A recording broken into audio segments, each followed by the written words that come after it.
안녕하십니까. 한강리치 부동산 대표 나승성입니다.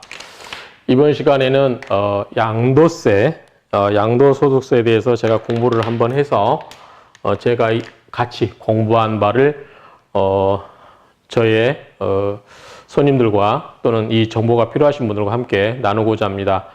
제가 공인중개사이지 세무사가 아니기 때문에 내용에 오류가 있을 수 있습니다. 그래서 제가 손님들한테도 이야기하지만 매사 세법에 관한 또는 세액 계산에 관해서는 정확하게 세무사와 컨설팅을 하셔서 정확하게 판단을 하시고 그의 판단에 기초하여 매매 의사결정을 하시기 바랍니다.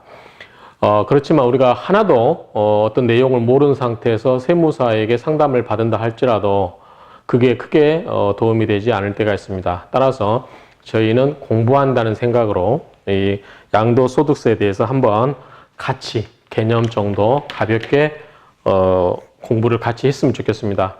오류가 있는 내용에 대해서는 뭐 댓글로 달아주셔도 되고 제가 추후에 또 이 내용을 같이 반복하면서 아마 제가 계속해서 이 부동산 세금 특히 양도소득세라든가 관련해서 제가 계속 공부를 하면서 업데이트 하도록 하겠습니다. 그리고 필요한 경우 또 다시 그 버전으로 다시 동영상을 찍도록 하겠습니다. 그래서 제가 이 동영상을 찍게 된 이유는 저희 손님들이 양도소득세를 물어봤을 때 특히 매매를 결정하실 때 그 매매 양도소득세에 따라서 80건지 마실 건지를 결정을 하셔야 되는데 그거를 물어봤을 때 제가 마냥 세무사에게 물어보시라고 답을 드리기가 곤란할 때가 있습니다. 그분은 전혀 기초가 안 돼 있어서 어느 정도 자기가 공부가 된 다음에 그 내용을 가지고 세무사하고 컨설팅을 해도 되는데 너무 내용이 공부가 안 돼 있으면 세무사에게 컨설팅을 받더라도 난해할 수 있습니다. 따라서 그런 여러 가지 필요에 따라서 저도 공부하고 저희 손님들에게도 제가 공부한 내용을 같이 학습하자는 의미에서 동영상을 찍게 되었습니다. 많이 도움이 되었으면 좋겠습니다. 그럼 시작하겠습니다.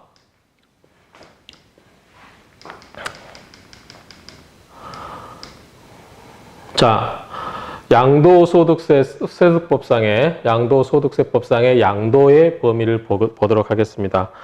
자, 양도라고 하는 것은 어떤 사람이 어떤 물건을 가지고 있다가 팔았을 경우에 그거를 팔거나 뭐 교환을 하거나 증여를 하거나 어떠한 경우든 간에 그 양도소득을 내게 되죠. 물론 증여하는 경우는 증여세를 내지만 형식이 교환이라든가 어떠한 경우가 됐든 간에 실제로 제가 어떤 가지고 있는 물건을 처분했을 때 사실상 처분했을 때 그에 따른 이익이 있는 경우 우리가 양도 차익이라고 하는데 그 물건을 양도함으로써 발생하는 이익이 있을 경우에 그 양도 차익에 대해서 국가가 세금을 부과하는 거죠. 그래서 양도소득세는 국세에 해당되고요. 그 다음에 양도소득세에 대해서는 그 과세가 항목이 하나하나 법정되어 있다고 보시면 되겠습니다. 자, 그러면 우리 소득세법 제88조에서 이 양도에 대해서 정의를 하고 있는데 이 양도가 뭐냐? 양도란 자산에 대한 등기 또는 등록과 관계없이 매도, 교환, 법인에 대한 현물 출자 등을 통하여 그 자산을 유상으로 사실상 이전하는 것을 말한다.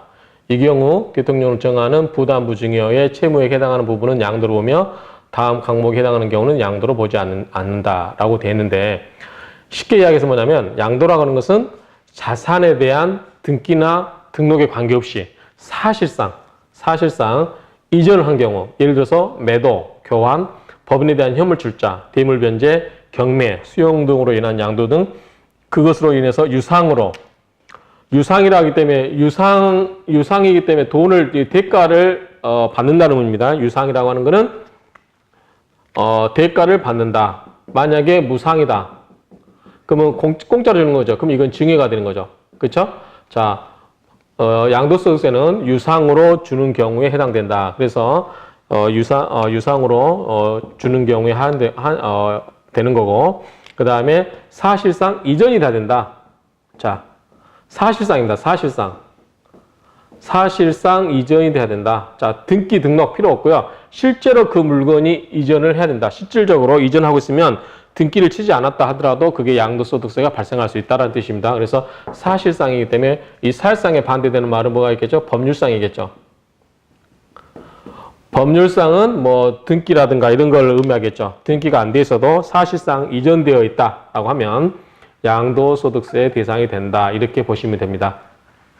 그래서 사실상 이전한 경우는 그것이 매매가 되었던, 교환이 되었던, 또는 법인에 대한 현물출자가 되었던, 대물변제, 경매, 수용 등 어느 것이라도 그런 경우는 양도소득세의 대상이 된다. 그러나 환지처분, 양도담보 등은 양도에 해당하지 않는다. 자, 여기서 보시면 자, 매도는 아시겠죠? 물건을 대가를 받고 파는 거. 교환은 서로 물건을 바꿔치기 하는 겁니다. 그 물건을 바꿔치기 할 때, 교환할 때 거기서 차익이 발생할 수 있겠죠? 그 다음에 법인에 대한 현물출자. 자, 이건 뭐냐면 A라는 사람이 갑이라는 사람 할게 앞으로. 갑이라는 사람이 부동산을 3억에 샀어요. 그런데 이거를 A라는 회사에다가 5억의 현물출자를 합니다. 물론 현물출자하는 경우는 검사인의 검사라든가 이런 게 절차가 필요하지만 어찌됐든 5억어치 인정을 받고 5억에 대해서 주식으로 받는 거죠. 이 회사에 대해서 이 주식으로 5억을 주식으로 받을 경우 내가 3억에 샀는데 5억의 현물출자에서 주식을 5억원어치 받았다고 본다고 하면 여기서 양도 차익이 플러스 2억이 발생하는 거죠. 이런 것처럼 법인에 대한 현물출자도 사실상 처분이 된다. 유상으로 본 경우 그런 뜻이 되고요. 대물 변제라고 하는 것은 물건으로 대신 변제한다는 거예요.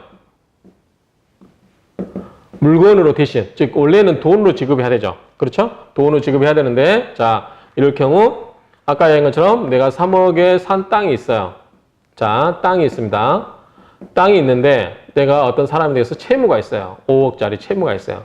그럼 내가 당신에 대한 빚 5억을 이 땅으로 대신 주겠어. 오케이? 상대방이 오케이 하면 가능하죠. 그렇죠? 그런 것처럼 대물 변제. 그런데 이 대물 변제 과정에서 3억짜리를 5억에 판 것과 동일한 효과가 있는 거죠. 그럴 경우도 이 땅에 대해서는 양도소득세를 내라. 그런 뜻입니다. 그러나 환지처분은 우리가 이제 어떤 그 재개발 지역에서 어떤 A라는 구역에 있을 때 내 땅 요만치 있을 때 예컨대 땅이 50평이 있다. 근데 이거를 나중에 재개발 지역에서 아파트로 들어서면서 이 지분이 예컨대 12평이다. 이렇게 바뀌는 거죠. 바뀌는 경우. 이런 경우는 예외가 된다. 그리고 양도담보라고 하는 거는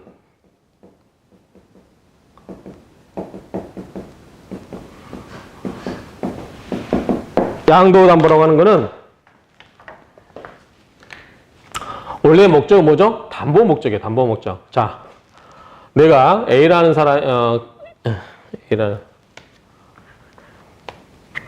갑이라는 사람이 을에게 5억을 빌립니다. 5억을 빌려요. 5억을 빌리는데 그러면 갑이 을에게 5억을 빌리면 을은 5억을 구워주죠. 근데 그냥 구워줄 수도 있겠지만 담보를 잡을 수도 있죠. 그럴 경우 을이 야, 네 아파트 5억짜리 해당되는 거 나한테 넘겨. 그래서 아파트에 대해서 이 갑이 가지고 있는 저기는 을은 5억을 주고 갑은 아파트를 넘겨주죠. 그래서 서로 바꿔치기 하는 거죠. 그럴 때 이 아파트 등기부에다가 양도 목적으로 담보를 잡습니다. 물론 우리가 이제 근저당이라고 하는 건도 있는데 어쨌든 양도 담보로 잡아오기 때문에 이거는 뭐예요? 실제로 사고 팔려고 하는 게 아니라 빚을 담보하기 위해서 을이 자기가 갑에게 갖는 5억이라고 하는 채권에 대해서 그걸 담보하기 위해서 아파트를 잡는 거죠. 그렇죠? 그렇기 때문에 이럴 경우는 아파트를 실질적으로 처분하는 게 아니에요. 그냥 담보 목적으로 이 양도담보를 쓰고 있는 것 뿐이에요. 그런데 이것이 실제로 A가 빚을 못 갚았어요. 그래서 갑이 빚을 못 갚아서 을한테 나 빚 못 갚겠어. 이 아파트 너 가져. 라고 해서 그때 실질적으로 을에게 아파트가 넘어왔다. 이 아파트가 넘어오면 이 아파트는 어떻게 되죠? 실질적으로 이 갑의 입장에서는 처분한 거죠. 그래서 만약에 이게 5억짜리인데 3억이 샀다. 그러면 이거는 자기는 플러스 2억의 양도 차익이 발생하는 거죠. 그래서 양도 담보는 원칙적으로 소득세가 부과되지 않지만 실질적으로 우리가 이제 청산한다든지 그럴 경우에 실제로 판 것과 동일한 효력이 있을 때는 양도소득세를 부과한다. 이렇게 하시면 돼요. 그렇지만 원칙적으로 양도소득세를 발생하지 않는다. 자, 대물변제라는 것은 본래 급부에 가름하여 다른 급부를 제공함으로써 수익분을 소멸하는 계약이죠. 그리고 이제 대물변제와 관련해서 손해배상에 따른 위자료를 부동산으로 대물변제한 경우 이건 양도죠. 내가 어떤 사람한테 손해를 끼쳐서 그 사람에게 손해배상 책임이 5억짜리가 있어요. 내가 5억을 물어줘야 돼요. 근데 돈이 있기 때문에 내가 기존에 3억에 산 아파트를 너에게 줄게. 대물변제한 거죠. 그 다음에 이혼 위자료죠. 이혼 위자료. 자, 이혼 위자료는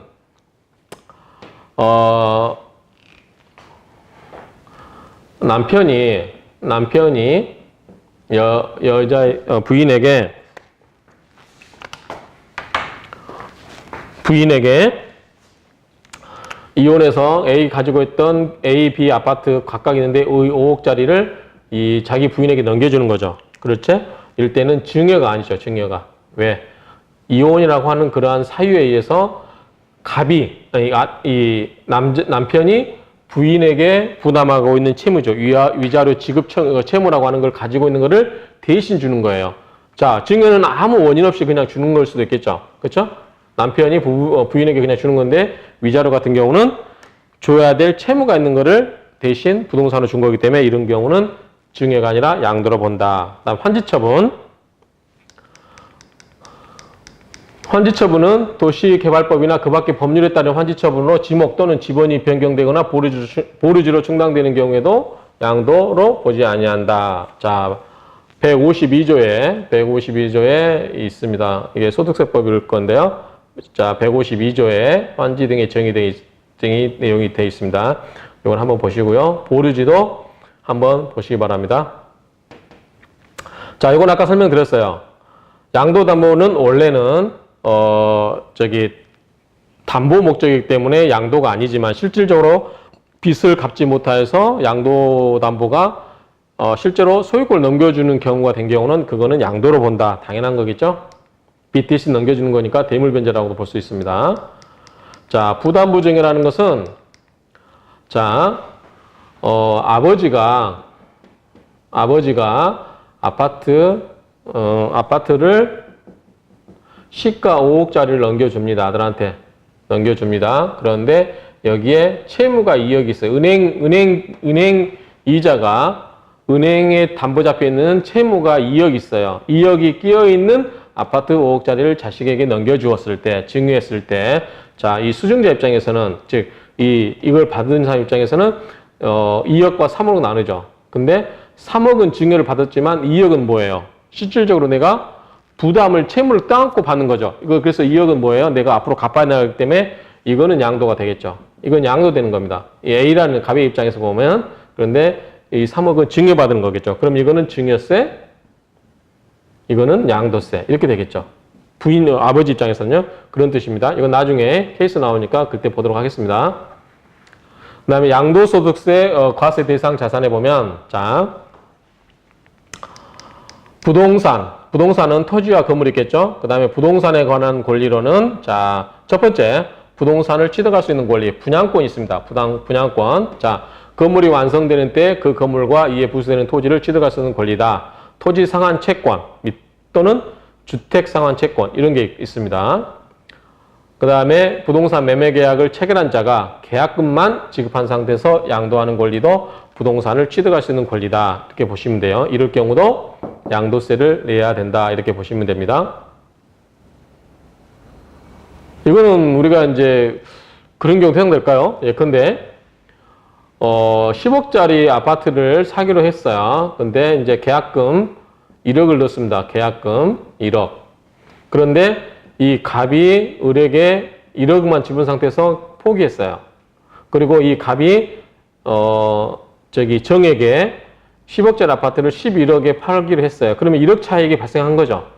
물론 이 미등기 전매이지만 이걸 떠나서 어쨌든 이런 경우도 양도 차익이 발생한 거죠. 그러면 1억의 시세 차익이 생기니까 미등기 전매면 70%. 그래서 7천만 원을 아마 양도소득세로 내야 되지 않을까 이렇게 생각됩니다. 그런 뜻으로 보시면 될 것 같고요. 그 다음에 지상권이라는 것은 어떤 토지 위에다가 그 건물을 짓거나 뭐 나무를 심어서 그런 걸 할 수 있는 권리인데 보통 뭐 15년, 30년 이렇게 막 장기로 이루어지는 거죠. 그래서 타인의 토지에서 건물, 공작물, 수목을 소유하기 위하여 타인에게 토지를 사용하는 권리다. 타인의 토지를 사용하는 권리인데 요거는 뭐 우리가 임대차라든가 이런 것은 단기간인데 수목을 키우기 위해서 또는 뭐 창고로 쓰기 위해서 이런 경우는 지상권은 기간이 오래돼 있다라고 보시면 돼요. 그 다음에 전세권과 등기된 부동산 임차권.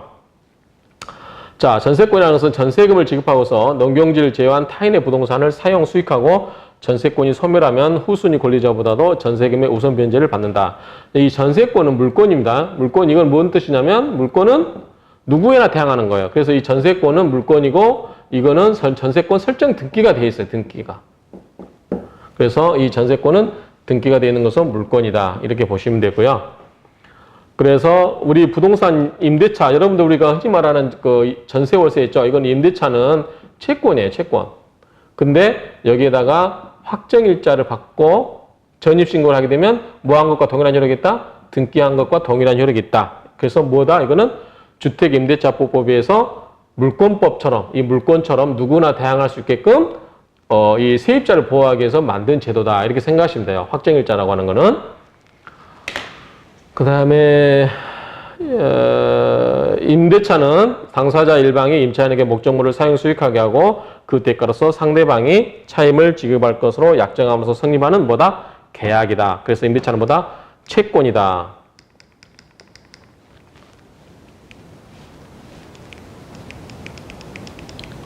자, 지상권과 임차권의 비교는 여러분들이 한번 검색을 해보시기 바랍니다.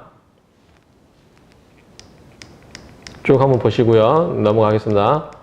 이 표로 이 지상권과 임차권을 정리를 해봤는데 여러분들이 한번 보시고 지상권은 물권이고 임차권은 채권이고 그 다음에 물권계약 등기고 채권계약은 뭐 이렇게 돼 있고 객체는 토지, 동산, 부동산 다 돼 있고요. 지상권은 토지에다가만 인정되는 거고 대항력이 인정되고 임차권은 채권이기 때문에 대항력이 없어요. 양도성은 물권은 자유로이 임대가 되고 임차권은 주인의 승낙을 받아야죠. 동의를 받아야 됩니다. 그래서 임대인의 동의가 있어야 되고요. 임대인의 동의가 없어도 가능한데 책임을 많이 따르죠. 전속기간은 아까 15년, 30년 이런 식으로 깁니다. 굉장히 길고 임차인은 보통 20년을 초과하지 못하도록 하고 있고요. 언제든지 해지할 수 있고 이렇게 뭐 이거는 쭉 한번 민법 내용이니까 보시기 바랍니다. 자, 그러면 양도소득세는 원칙적으로 과세하는 게 원칙이죠. 그래서 양도소득세는 과세를 하는데 과세를 하지 않는 경우가 있다. 이거는 약간 정책적인 입장에서 정책적 이유에서 비과세하는 거죠. 자, 첫 번째 배려하는 거. 자, 첫 번째 파산 선고에 의한 처분으로 발생하는 소득. 파산하면 망한 거죠. 그러니까 그런 경우에 그 사람을 보호하기 위해서 하는 거고 그 다음에 대통령으로 정하는 농지의 교환 또는 분합으로 발생하는 소득. 자, 소득세법 제88조 8호에 농지라고 뭐라고 돼 있죠? 농지란 논밭이나 과수원으로서 지적공부상의 지목과 관계없이 실제로 경작에 사용되는 토지를 말한다.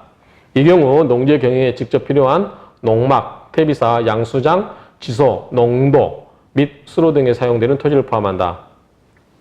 그래서 농지의 비과세 소득세법 시행령 제153조 농지의 비과세를 보면 자, 무조건 농지라고 해서 다 비과세 하는 게 아니고 교환 또는 분합으로 쌍방 토지가액의 차액이 가액이 큰 편의 4분의 1 이하인 경우에만 양도소득세가 비과세되고 4분의 1보다 더 크다라고 하면 과세하겠다라고 하는 겁니다. 자, 그리고 자, 대탕령으로 정하는 경우가 1호부터 4호까지 쫙 있어요. 한번 시행령 이걸 보시면 이러한 경우에 어쩔 수 없이 교환이라든가 분합하는 경우에 그 양도 차익가액이 4분의 1 이하인 경우에만 비과세가 된다. 이렇게 보시면 됩니다. 그 다음 세 번째가 1세대 1주택 1주택의 양도로 인하여 발생한 소득. 우리가 1가구 1세대 한 주택인 경우는 그 양도가액이 9억 이하, 그 9억 이상은 고가주택이라고 하죠. 9억 이하인 그러한 주택에 한해서 1세대 1주택인 경우에 양도로 인해서 발생하는 소득도 비과세한다. 그 다음에 세대수 산정 시 재개발 및 재건축 관련 입주권을 주택수에 포함한다. 이렇게 보시면 됩니다.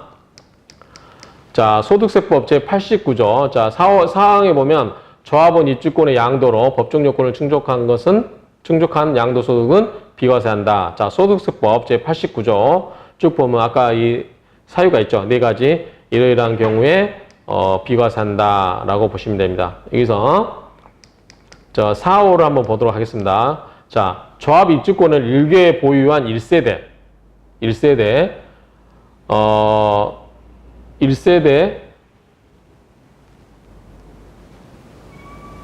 1세대가 다음 항목 어느 하나에 해당하는 요건을 충족하여 양도하는 경우는 해당 조합 입주권을 양도하여 발생하는 소득은 비과세한다. 자, 조합원 입주권은 비과세다. 어떨 때? 자, 1세대 1주택입니다. 1주택인 경우. 첫 번째, 다른 주택을 갖고 있지 않다. 자, 조합은 입주권만 하나 갖고 있는 거예요. 조합 하나만 갖고 있는 경우, 자, 다른 주택을 가지고 있다. 가지고 있지 않다. 다른 주택을 보유하고 있지 않는 경우, 그리고 양도일 현재 1조합원 입주권 외에 1주택은 소유한 경우로서 해당 1주택을 취득한 날부터 3년 이내에 해당 주택 조합 입주권을 양도할 것. 자, 이건 뭐냐면, 자, 양도일 현재, 자, 1조합원 입주권이 있어요. 입주권 하나가 있습니다. 입주권이 있어요. 그 다음에, 자, 입주권이 있고, 이거를, 입주권 외에 1주택을 소유한 경우.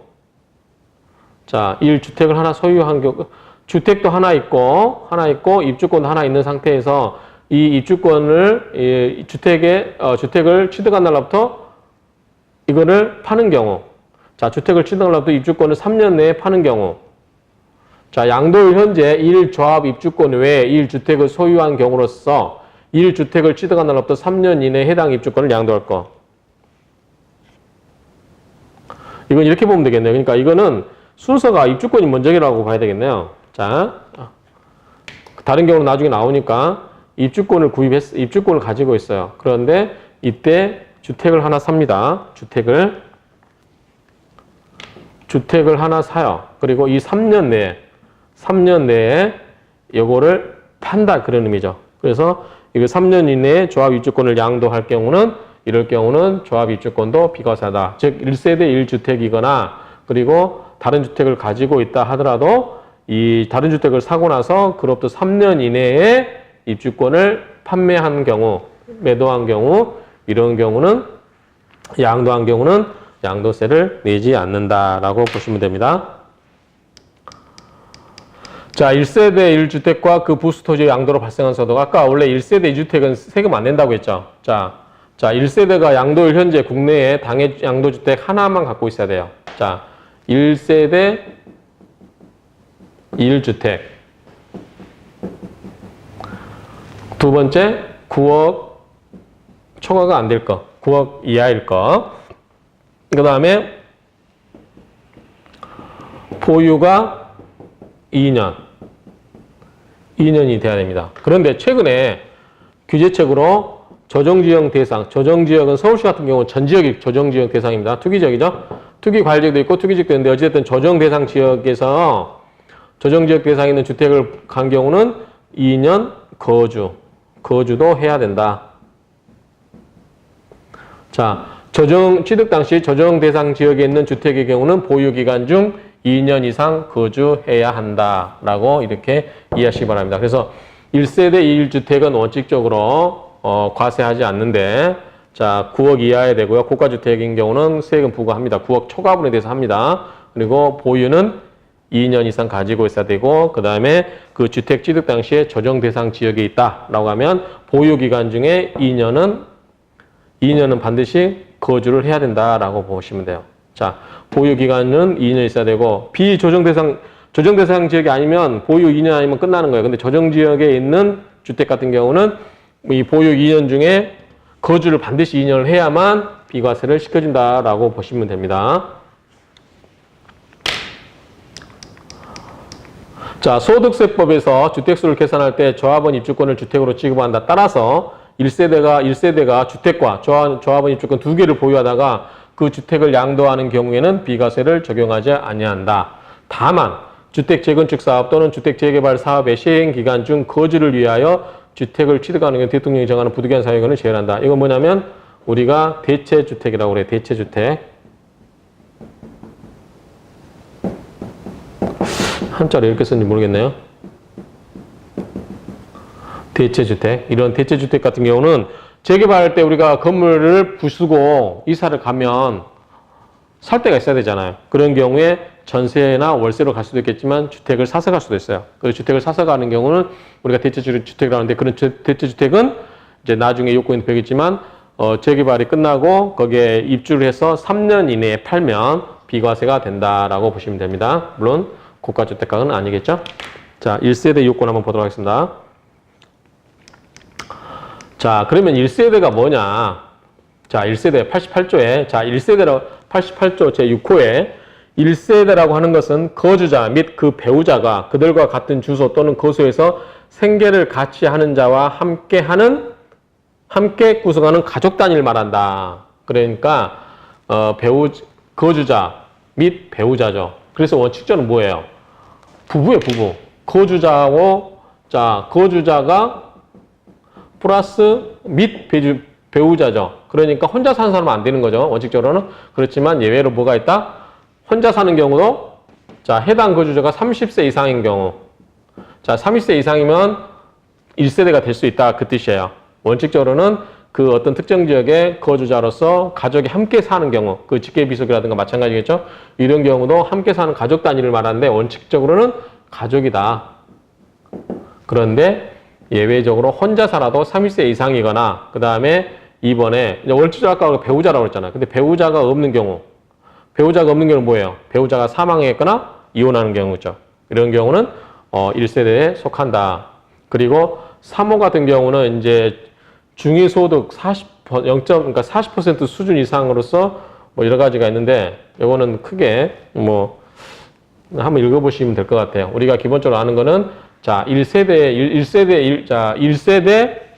1주택은 비과세다. 9억이 안 넘었을 경우에. 그런데 그럼 그 세대가 뭐냐? 어떤 특정 지역에서 가족이 함께 산다. 쉽게 이야기해서. 그래서 그 거주자 및 그 배우자가 또는 그 다른 가족과 함께 사는 가족 단위를 말하는데 그러면 꼭 배우자가 있어야 되냐? 그렇지 않고 30세 이상이거나 이혼하거나 사별한 경우 그런 경우도 그 혼자인 사람도 세대가 될 수 있다라고 이렇게 보시면 됩니다. 자, 이러한 세대를 판단함에 있어서 이제 이렇게 보는데 자, 세대 판정 요령 요거는 우리 그 억석동에 그 라온가라고 하는 고태영 사장이 운영하는 블로그가 있습니다. 라온가라고 하는 제 그 블로그에서 링크 되게끔 옆에 그 라온가라는 거 있는데 여기 보면 재개발이라든가 여러 가지 그런 걸 잘 소개하고 있어요. 한번 보시면 많이 도움이 될 거예요. 거기 보니까 세대 판정 요령을 올려놨던데 자, 기준은 주민등록상 동일 세대로 등재된 세대원이다. 그 다음에 제외된 가족 파악. 자, 세대라는 것은 같이 생계를 같이 하는 거예요. 그렇죠? 그런데 사실상 생계를 달리해요. 그러면 이거는 안 되겠죠. 그렇죠? 자, 사실상 생계를 달리하는 경우는 어떻게 되냐? 원칙적으로 안 되는데, 자, 직계비속인 경우에 독립세대인 구성요건 충족한다. 그러면 다른 세대예요. 자, 아까 얘기한 것처럼 내 아이가 있어요. 내 아들이 있는데 그 아이가 뭐 30세 이상이어서 뭐 자기 나름대로 경제활동을 하고 있다. 직장을 다니고 있다. 그러면 독립세대가 될 수 있다. 즉 같은 세대가 안 되라는 거예요. 1세대 1주택이 안 될 수 있다는 거죠. 그러면 우리 아들도 하나의 주택을 갖고 있을 수 있고 나도 하나의 주택을 갖고 있어도 그런 건 1가구 2주택이 안 되는 거죠. 독립된 세대를 갖추고 있다고 하면. 그런데 이런 경우 독립세대 구성요건을 충족하면 다른 세대를 본다. 그래서 한 세대의 범위를 좀 더 확장하는 거죠. 독립세대 구성요건 미충족 이런 경우는 동일세대. 이건 무슨 말이냐면 제 아이가 이제 지방에 있는 학교를 다닌다. 대학을. 그래서 지방에 있는 대학에 다니면서 제가 주는 돈 갖고 그 오피스텔을 얻어서 살고 있다.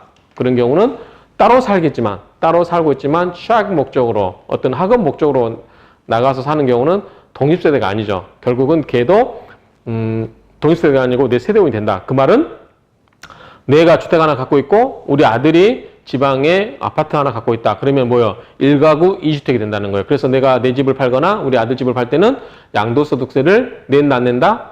낸다. 이렇게 생각하시면 돼요.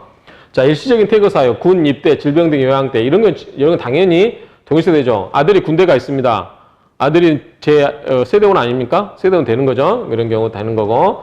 그다음에 사실상 생계를 같이 하는 경우, 이런 경우는 직계 전비속 및 형제 자매. 자, 이런 경우는 형제 자매가 좀 들어간 건 의외예요. 형제 자매가. 그렇죠. 보통은 이제 직계 전비속에서 할아버지, 아버지, 나 이렇게 이 직계가 이제 이렇게 쭉 밑으로 수직이죠, 수직. 형제 자매는 수평 관계예요. 근데 형제 자매가 들어갔을 때 제건데 제 여동생이 뭐 들어와서 한 집에서 같이 살고 있다.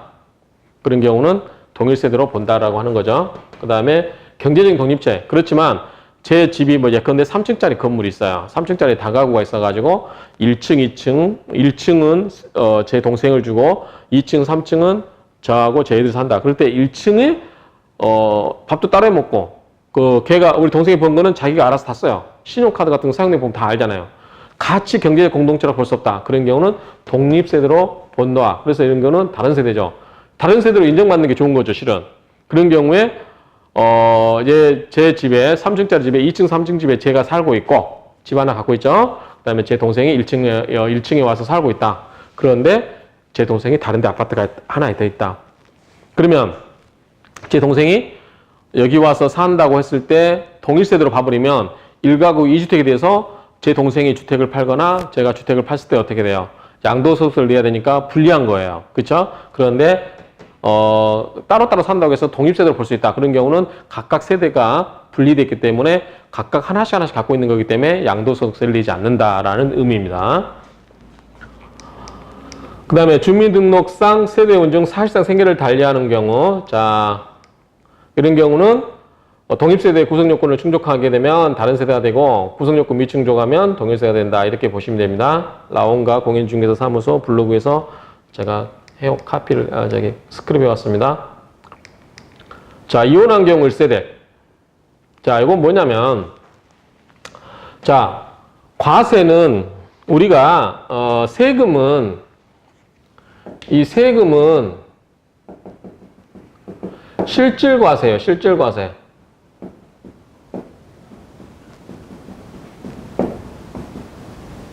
실질과세. 형식이 뭐가 됐든 간에 형식적으로 뭐가 됐든 간에 실질적으로 세금을 매길 수 있으면 매긴다는 거예요. 그래서 부부가 있지만 이 부부가 뭐예요? 이혼이 했어요. 위장이혼. 위장이혼이면 실질적으로 법률적으로 뭐예요? 끝난 거죠. 물론 형식적으로 같은 집에 살면 그건 사실상의 부부로 사실혼이라고 볼 수도 있겠죠. 사실혼이라고 볼 수도 있겠지만 실질적으로는 위장이혼했다 하더라도 이게 뭐냐? 실제로 사실혼처럼 아니면은 세금을 안 내기 위해서 위장이혼한 것뿐이지 이혼한 게 아니라고, 즉 혼인생활의 실체를 가지고 있다라고 봤을 때는 이거는 1세대 1가구다. 그래서 따라서 남편과 부인 명의로 하나씩 아파트가 있을 때 이거를 실질적인 이혼을 했지만 하나의 가구로 봐버리면 아파트가 두 개니까 당연히 양도세 내는 거죠. 그렇죠? 그런데 이거를 실질적으로 이혼을 했기 때문에 실질적인 관계없이 따로따로 세대를 본다고 하면 1세대 1주택이 되는 거예요. 그러면 양도세를 안 냅니다. 어떤 걸 팔더라도. 그렇기 때문에 세금 안 내기 위해서 위장이혼 하는 거죠. 그랬을 때 지금까지 국세청 입장에서는 대부분 위장이혼 한 경우는 실질적으로 부부로 봐서 세금을 매겼어요. 그런데 최근에 대법원 판례 2016년인가요? 대법원 판례에 하면 자, 배우자는 법률상 배우자만을 의미한다고 해석되므로 거주자가 주택의 양도 당시 이미 이혼하여 법률상 배우자가 없다면 그 이혼을 무효로 볼 수 있는 사정이 없는 한, 이게 단서가 있죠. 그 이혼을 무효로 볼 수 있는 사정이 없는 한 종전 배우자와 분리되어 따로 1세대를 구성하는 것으로 보아야 된다. 그러니까 국세청 입장에서는 좀 안 좋은 판결이죠. 위장이혼한 부분한테는 좋은 판결입니다. 다만 국세청에서는 뭘 증명하면 돼요? 그 이혼이 무효로 볼 수 있는 사정이 있다. 이걸 증명하면 되죠. 예컨대 부부가 같은 집에 산다. 그 다음에 생활 공동체다. 뭐 남편이 본 것 같고 여자가 생활을 하고 있다. 뭐 이걸 증명하면 되겠죠. 뭐 위장이혼이 무조건 뭐 이게 2세대를 구성한다. 이렇게 볼 게 아니고 국세청이 적극적으로 이거를 증명하면 되겠죠. 이 대법원 양도소득세 등 부과 처분 취소 2016도 35083 2017년 9월 7일 날 나온 판결입니다. 이 내용인데 좀 문제가 있죠. 어차피 이거는 이제 우리가 법률상 법률론도 있고 이 법률이라는 것은 이제 혼인이 돼 있는 거죠. 그런데 사실상 동거라는 경우, 그렇죠? 이 사실로 있는 것도 있거든요. 그러면은 우리가 이제 민법상은 이 혼인 관계의 실질을 잘 따져보면 중요하지만 우리가 세금 관계에 있어서는 위장 이혼으로 인해서 세금을 안 내기 위해서 편법을 취하는 거니까 그런 경우는 적극적으로 해석을 해서 그런 경우는 위장 이혼은 독립된 세대가 아니다라고 봐야 될 것 같아요. 근데 대부분 판결은 물론 이 구체적인 이제 사실관계는 우리는 몰라요.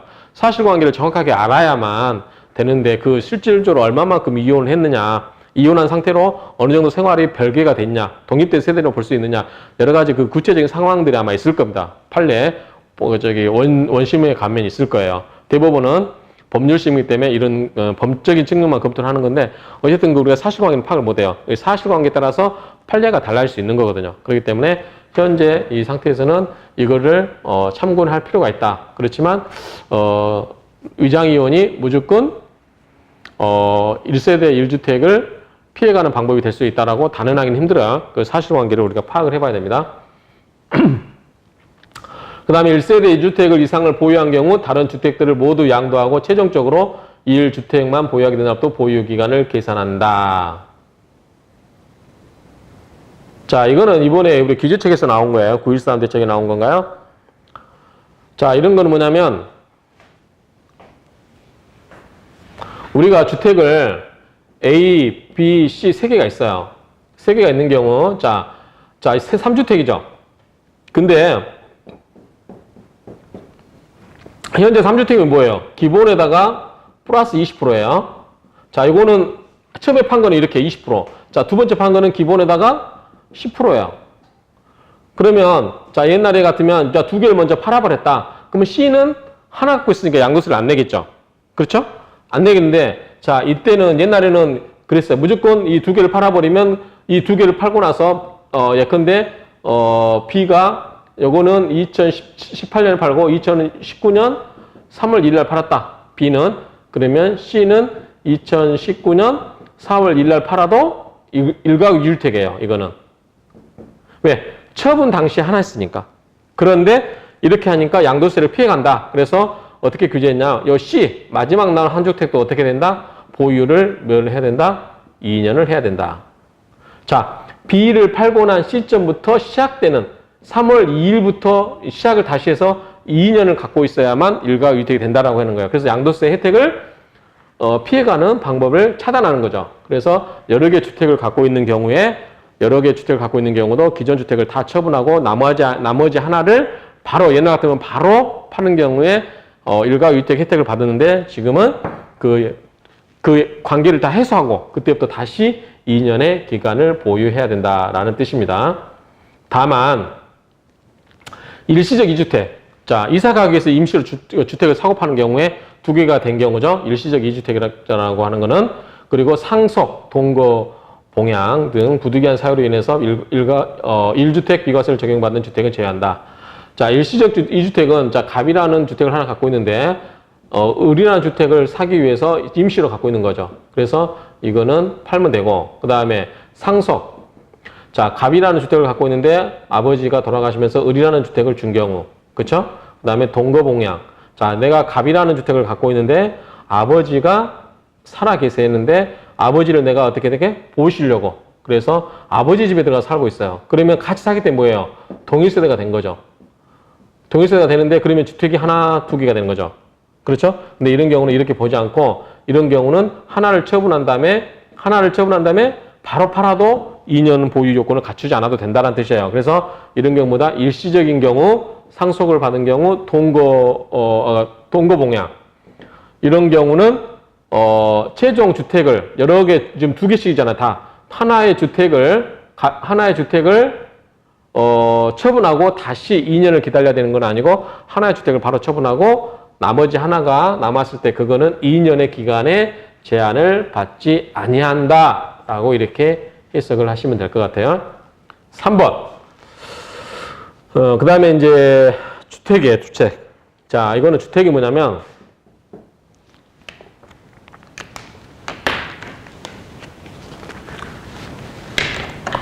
자, 우리가 주택은 밑에 뭐가 있어요? 땅이 있죠, 땅. 대지. 자, 주택이 50평짜리예요, 50평짜리. 땅은 몇 배가 인정해주나? 자, 원칙적으로 도시 지역 밖에 넓으면 땅이 넓죠. 우리가 이제 시골에 전원주택 가면 땅이 넓잖아요. 그런 경우는 도시 밖에는 10배. 도시에서는 뭐다? 도시 계획구역 안에 있으면 5배까지 인정해줘요. 5배까지. 그러면 주택이 50평이다. 그러면 뭐다? 땅은, 대지는 250평까지 인정해준다. 만약에 250평이 넘고 500평이다. 그러면 나머지 250평 있잖아요. 땅이 500평 중에서 주택이 50평이라면 이 주택의 5배인 250평까지는 주택에 딸린 땅으로 봐서 양도소득세 면제해 줄 수가 있어요. 그런데 나머지 500평으로 보면 250평이 남죠. 요거는 주택으로 보지 않기 때문에, 주택에 딸린 토지로 보지 않기 때문에 어떻게 돼요? 이거는 양도세를 무조건 내는 거예요. 그렇죠? 이렇게 해석한다는 뜻이에요.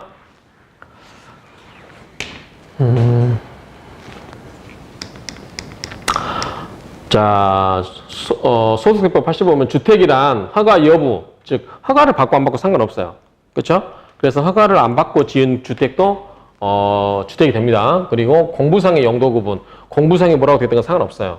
그래서 용도의 구분에 관계없이 사실상 주거용으로 사용하는 건물을 말한다. 이 경우 그 용도가 분명하지 아니하면 공부상의 용도에 따른다. 이때 국계법에 따라서 도시지역 내의 토지는 5배까지 인정해준다. 그 건물 면적의 5배까지를 주택에 딸린 토지로 인정해준다는 뜻이에요. 그 다음에 도시 밖은 몇 배? 10배. 그래서 건물 면적이 50평이다. 그러면 서울에 있으면은 5배인 250평까지는 인정을 해주고, 주택과 토지가 같이 양도할 때 1가구 1대로 보고, 그거를 초과된 나머지 토지는 비과세가 아니다라고 보시면 되고요. 그 밖에 토지는 시골 땅 같으면은 50평에 10배면 500평까지는 대지로 봐준다라는 뜻입니다. 자, 여기까지 한번 이 관련된 내용인데 한번 보도록 하겠습니다. 자, 우리가 이제 이게 실무를 하다 보면 이런 거 문의하신 분이 많아요. 예컨대 자, 이 집이 있는데 1층은 상가예요. 2층은 사무실이에요. 3층은 주택이에요. 자, 밑에 땅이 있죠, 땅. 자, 그러면 우리가 1가구 1주택이 때, 이 주택이 때만 세금, 양도세를 안 내는 거예요. 1가구 1주택일 경우, 제가 꼬이네요. 자, 1가구 1주택일 때만 세금을 안 내요. 양도세를 안 내요. 그런데 사무실 상가는 주택이 아니잖아요. 이거는 양도세를 냅니다. 네요. 그러면 이걸 어떻게 계산하냐 이거죠. 땅은 건물은 이렇게 3층으로 앉아 있는데 땅은 또는 건물이 이렇게 따로따로, 여기는 주택, 요거는 상가 따로따로 있어도 이 건물을 이렇게 두 개가 있어도 이때 땅은 어떻게 계산하냐 이거죠. 그거를 계산하는 방법. 이거를 우리가 뭐라고 하냐면 겸용주택이라고 한다. 그래서 이 겸용주택에 주택과 상가를 분리할 때 땅의 면적이라든가 이거를 어떻게 계산하냐. 그래서 물건을 사고 팔았을 때, 이 상가 겸용주택을 팔았을 때 어떤 부분만큼은, 주택만큼은 양도세가 비과세되니까 그만큼 세금을 안 내고 그 주택을 뺀 나머지 부분은 세금을 내겠죠. 그래서 그거를 안분비례 계산하기 위한 방법이 이 겸용주택이다 이렇게 보시면 돼요. 그래서 보시면 첫 번째 대원칙, 주택 면적이 주택 위의 면적보다 넓다. 그러면 전부 주택으로 봅니다. 자, 땅 위에 단층집이 있는데 여기 주택이에요. 여기 구멍가게 상가가 하나 있어요. 그러면 이게 더 넓죠. 그러면 이거는 뭐다? 주택으로 본다. 만약에 반대로 이렇게 있는데, 자, 이게 상가예요. 이게 주택이에요. 그러면은 뭐다? 요것만 주택으로 본다는 거예요. 요것만 주택으로 본다. 주택 면적이 주택 이외를 전부 상가라고 할게요. 앞으로는 상가보다 주택이 적다. 상가가 더 크죠? 상가가 크죠? 그러면 이 적은 부분만 주택으로 보고 주택이 더 크다. 주된 용도가 주택이다. 그러면 이거는 전체를 주택으로 보고 이건 비과세죠. 이것도 비과세요. 그러니까 주택이 포함되어 있으니까. 그런데 이런 경우 상가가 더 커가지고 주택이 작은 경우는 이것만 비과세되고 이거는 뭐다? 과세된다라고 보시면 돼요. 양도세 과세 대상이다. 왜 이걸 이야기하냐? 양도세 비과세 되냐 안 되냐 그 이야기를 하기 위해서 하는 거예요. 지금 건물이 여러 개 상가와 주택이 섞였을 때 어떤 부분은 세금을 내고 어떤 부분은 세금을 내지 않느냐 그 계산하는 방법이다라고 보시면 돼요. 소득세법 시행령 154조고요. 그 다음에 공동소유주택은 이제 여러 사람이 주택을 공동으로 소유한 경우는 각자 그 주택을 소유한 것으로 본다. 그 다음에 단일세대원. 자, 단일세대원이니까 아버지, 어머니 2분의 1씩 2분의 1씩 땅을 가지고 있다. 자, 이게 만약에 아버지 엄마가 관계가 아니면 이 A라는 사람도 1주택이고 B라는 사람도 1주택이니까 이 주주택이 되는 거예요. 그런데 이런 경우 단일 세대인 경우는 공동소유인 경우는 이거 전체를 모른다? 1주택으로 본다 이거예요. 1주택으로. 그래서 이 어머니 아버지가 공유주택을 팔았을 때 1가구 1주택이어서 세금을 양도세를 안 낸다. 부억 이하면 그렇게 해석하셔야 된다 이 말이에요. 아버지 1주택, 어머니 2주택이니까 2주택이다. 그러면 무조건 한 주택 뭐예요? 양도세 50% 내야 되죠. 그러면 내라고 하면 말이 안 되는 거죠. 단일세대인 경우는 공동 지분인 경우는 그렇게 계산하면 된다. 자, 이거는 세법상 견봉주택 중에 주택의 구분 방법인데, 자, 아까 설명드렸어요. 이거 보시면 되고, 이제 구분하는 방법은 여러 가지인데, 그 다음에 이제 주택이 있는데, 이거를 한번 밑에를 볼게요. 자, 요거를 잘 기억하시기 바랍니다. 주택면적이 사업용 건물모자 넣으면 견봉주택을 전부 주택으로 본다고 했어요. 그러면 주택면적이 사업용 면적보다 적다. 그러면 주택면적만 주택을 보고 나머지는 사업용 건물로 보고 주택으로 보지 않기 때문에 뭐 된다? 양도소득세 과세 대상이 된다라고 봅니다. 그럼 주택부수 토지는 어떻게 계산하냐? 자, 1번과 2번 중에 마이너스 적은 거를 주택부수 토지로 본다는 거예요. 주택부수 토지로 본다는 거고, 그 다음에 총 토지 면적분의 주택 면적, 총 건물 면적, 그렇죠? 이렇게 그 비율로 계산하고, 두 번째는 주택의 연면적하고 주택의 정착 면적 곱하기 5배 또는 10배. 지방 같으면 도시계획 바뀌면은 10배라고 그랬죠? 도시계획 지역이면 5배. 그것 중에서 큰 거. 그래서 요 2번의 큰 것과 1번의 면적을 두 개에서 더 적은 거를 주택부수 토지로 본다. 즉, 국가 입장에서는 주택에 딸린 토지를 적게 봐야만 세금을 많이 매길 수 있죠. 그래서 당연히 적은 거를 여러 개 중에서 가장 적은 거를 주택 면적으로 본다라고 이해하시면 돼요. 예를 갖고 설명을 드리겠습니다. 자, 첫 번째 단층 건물이에요. 단층 건물에 자, 주택이 60해배예요. 주택이 62해배고 상가가 40해배예요. 그러면 자, 주택하고 상가가 어느 게 더 커요? 주택이 크죠? 그러면 아까 우리가 얘기했을 때 주택하고 상가 갔을 때 주택이 더 크다. 그러면 전부 뭘 본다? 주택으로 본다. 그쵸? 그런데 토지 면적이 밑에 깔고 있는 토지 면적이 얼마다? 1500해배예요. 자, 그러면 자, 아까 봅시다. 주택과 상가가 전부 주택으로 보면은 자, 두 개를 더하면 얼마예요? 100이죠. 100해배죠. 그쵸? 100해배. 이렇게 보는 방법 한가 있었고, 그 다음에 100해배 중에 뭐가 있었어요? 100해배 중에 5배. 도시 서울 같은 경우는 5배라고 했죠. 5 곱하기 100은 뭐예요? 500이죠. 이 두 개 중에서 크게 뭐예요? 100과 500 중에 두 개 큰 거는 500이죠. 그쵸? 그러면은 이거를 주택의 땅에 속한 부분은 500만큼을 본다는 거예요. 주택에 속한 부분은. 그러면 1500에서 500을 빼면 나머지가 뭐죠? 1000이죠. 자, 1000해배. 그러면 결론은 자, 주택과 상가가 60, 40이 있는데 주택 상가를 전부 주택으로 봐서 건물은 비과세. 세금 안 내죠. 땅은 1500 너무 높죠. 그래서 이 건물에 앉혀있는 면적, 즉 건물의 주거 전용 면적 60 플러스 40 두 개 더하면 100. 그 다음에 이 건물이 몇 배까지? 5배까지. 지방은 10배까지. 그럼 5배면 500. 그러면 100과 500 중에 큰 거. 그래서 이 500. 그러면 500을 이거는 주택으로만 보고 1500 중에서 500만큼은 주택보고 따라서 이 건물과 건물에 속한 주택의 면적으로 인정되는 500만 비과세택을 주고 500에서 500을 뺀 나머지 1000 이거는 뭐다? 과세 대상이 된다 이거죠. 과세.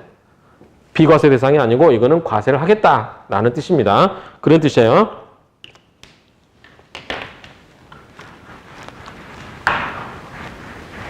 그 다음 두 번째가 주택과 상가가 각각 50씩이에요. 그러면 아까 자 주택하고 상가 갔을 때 상가가 크거나 같으면 뭐다? 각각 본다. 각각. 자 그러면 자 주택 50은 뭐예요? 요거는 주택은 비과세죠. 요거는 뭐예요? 과세하죠. 상가니까 주택만 비과세니까 그렇죠? 그 다음에 토지가 얼마냐면 이 안고 있는 토지가 300이요. 엄청 크네요. 3,000해배. 근데 자 건물만 계산하면 건물은 뭐예요? 50이죠. 그렇죠? 자 건물의 면적을 갖고 먼저 계산해 봅시다. 주택 면적 첫 번째. 자 첫 번째 3,000해배 곱하기 자 전체 건물 면적이 얼마예요? 상가와 주택을 합치면 100이죠. 그 중에서 주택은 50. 그러면 2분의 1이니까 1500해배만 인정이 됩니다. 첫 번째. 두 번째. 아까 우리가 주택에 해당되는 면적이 있었죠. 주택에 해당 면적이 50이 있고 또 이 50과 50의 5배죠. 서울 지역은 5배. 그러면 250. 그러면 50과 250 중에 둘 중에 큰 거 250이죠. 그런데 이것과 이것의 뭐예요? 이것과 이것의 결론은 작은 거. 그쵸? 그러면은 자 주택 이 50은 세금 안 내고 상가 50은 세금 내고 그 다음에 주택은 그 전체 토지 면적의 건물 비율에서 1500이 나왔지만 이것과 그 다음에 건물 주택이 안고 있는 50해배와 그 다음에 건물의 5배인 250 중에서 두 개 중에 고르면 이게 고르고 결론은 1500과 250 중에서 어떤 거? 국가 입장에서는 주택 토지를 넓게 인정해 준다, 작게 인정해 준다. 작게 인정해 준다. 그래서 그래야만 세금을 많이 매길 수 있으니까. 그래서 작게 인정해 주기 때문에 250만 인정해 줘요. 그러면 땅 300해배 중에 250해배. 자, 요거와 주택 50, 요것만 비과세야. 비과세. 세금 안 내고. 자, 300에서 250 빼버리면 얼마죠? 2750이죠. 2750. 딱 넓죠? 요거와 상가 50은 뭐다? 과세한다. 이렇게 이해하시면 되겠죠? 그쵸? 이해하셨죠? 잘 안 되신 분은, 이해 안 되신 분은, 다시, 돌려서, 동영상 좋은 점이 그거죠? 이해될 때까지 다시 반복하시면 됩니다. 강의 시간상 그냥 진행하겠습니다. 그 다음에 이제 건물이 아까 제가 이제 예를 들었던 이게 나왔네요. 자, 1층이 상가가 60, 상가가 2층이 60, 1층, 2층, 3층, 주택이 60 이렇게 돼 있어요. 땅은 얼마냐? 900이다. 자, 그러면 정해졌지만 자, 주택은 뭐예요? 요것만 비과세 되겠죠? 요건 뭐다? 주택이니까. 요거는 뭐다? 상가니까 전부 과세가 되겠죠. 요것만 비과세다. 그 다음에 땅 900을 나눠주자. 자, 900 아까 계산했죠? 900 곱하기 건물 180분의 60이니까 3분의 1이죠. 그러면 900 곱하기 3분의 1은 뭐다? 300해배. 요거 하나와 두 번째. 자, 주택의 면적이 안고 있는 60과 요것의 5배인 300. 요것 중에서 큰 거, 요거죠. 그 다음에, 자, 요것과 요것이 같네요. 그러면 요 둘 중에 작은 건 어차피 똑같죠. 그러면 주택의 면적에서 300은 주택에 들어가는 거죠. 그러면, 자, 주택의 건물 60평과, 60해배와 건물의 전체 땅 중에서 주택에 속한다고 인정되는 땅 300해배만 뭐다? 300해배만 비과세되는 거죠. 세금 안 내는 거고 900에서 300 빼버리면 얼마예요? 600이죠. 600.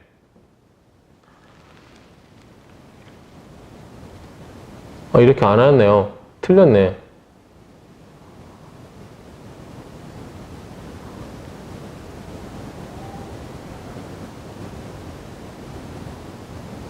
아, 저거 단층일 때하고 또 복층일 때하고 다르네, 구조가.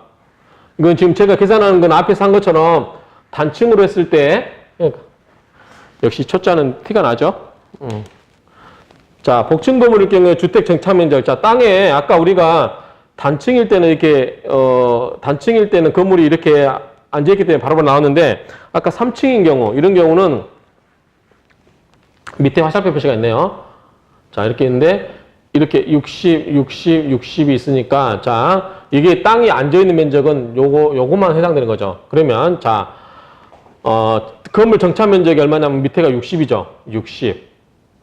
그 다음에 곱하기 건물 전면 면적이 180분의 60이니까 3분의 1이죠. 그러면 건물이 땅에 차지하고 있는 거는 20만 차지하고 있어. 20만. 그 다음에 나머지 900에서 880은 건물이 안 앉아 있는 거죠. 공터가 되는 거죠. 자, 이런 상태에서 출발할게요. 자,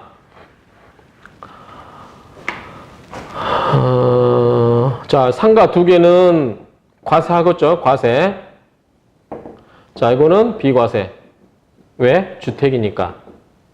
자, 그러면 이제 땅을 계산해줘. 자, 땅이 앉아있는 면적이 얼마예요? 땅이 앉아있는 면적은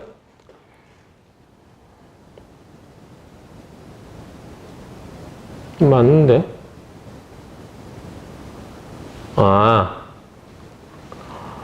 자, 아까 땅 주택의 면적은 900 맞죠? 900 곱하기 180분의 60이니까 3분의 1. 그래서 300 맞습니다. 자, 요것과 두 번째가 다르네. 두 번째가 아까 뭐냐면, 저기 단층일 때 그 건물 면적이네요. 자, 땅이 찾아온 거는 20이에요. 자, 20 하나. 그 다음에 20의 몇 배? 5배. 그러면 100이죠. 요거 둘 중에 어떤 거? 큰 거. 그 다음에 요 큰 것과 요것의 작은 거. 그럼 뭐예요? 이거죠. 100이죠. 맞죠? 100. 그러면 이 상가, 주택의 60과 이 토지 100, 요거는 비과세. 그 다음에 900에서 아까 땅이 900이었으니까 땅 900에서 이 100을 뺀 나머지 800은 뭐다? 요거는 과세. 그 다음에 상가 120 해배, 땅 80은 과세한다. 이런 의미예요. 이해하셨죠? 좀 계산 복잡한데 반복해서 훈련하시면 될 것 같아요. 연면적, 건물이 단층일 때와 그 다음에 복층 구조일 때는 계산이 다르다. 복층 구조일 때는 건물 바닥 면적을 따로 계산해 줘야 된다. 이렇게 이해하시면 될 것 같아요.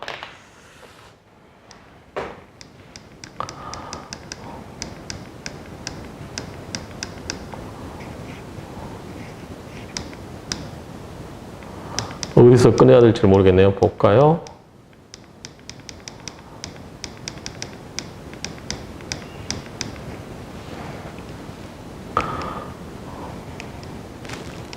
여기서 일단 끊겠습니다. 아마 녹화가 배터리가 없을 수 있어서 중간에 끊기는 것보다 여기서 끊는 게 좋을 것 같아서 조금 있다가 배터리 충전한 다음에 2년 이상 보유금부터 시작을 하도록 하겠습니다. 수고하셨습니다.